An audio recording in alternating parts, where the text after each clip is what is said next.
Keith Jones beyond the binoculars here at Parks for Leap Day. It's Saturday, February 29th of 2020. It's breezy and chilly here at the track. A little bit of cloud cover this afternoon. Should have a fast racetrack. Let's take a look at races 5 and 7 on the card today.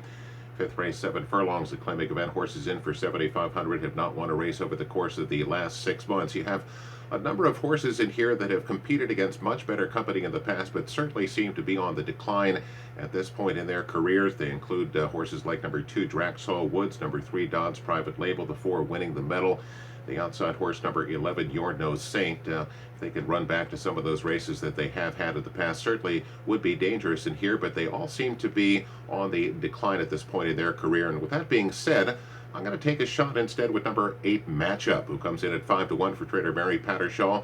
Our regular rider David Castillo will be aboard. Now, he is a 9-year-old that does like to win. He has 10 career wins. He has won 4 out of his last 6 starts. He's lightly raced at this point in his career.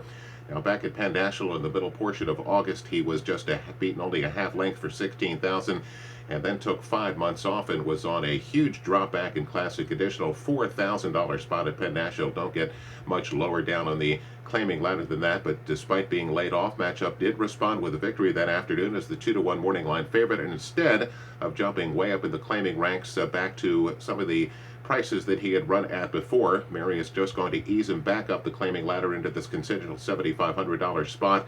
His numbers in the past against better company have shown that he should be better than the horses that are on the decline in here, and 5-1 is a decent morning line price. So race number 5, we're going to take a shot here with number 8, Matchup.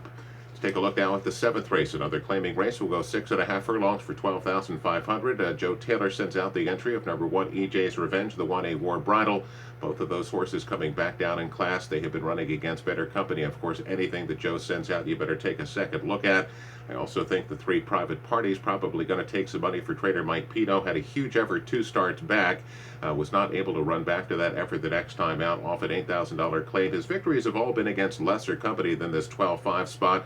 So again, I'm going to play against Private Party. I'm going to go here with number 4, 3 Phase, who opens up at 7-2. Sylvester Gonzalez will be up for trader Mike Moore.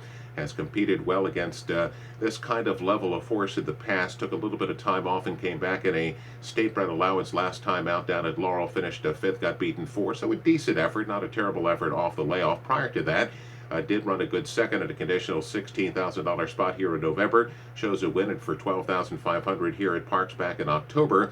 So certainly is competitive against this level of horse. And again, with again some of the questions concerning the other contenders, I think that second start back off the layoff at a spot that should be right about the right kind of condition here for number 4, 3 Phase looks good. So race number 7, I'm going to make it go with number 4, 3 Phase. Good luck.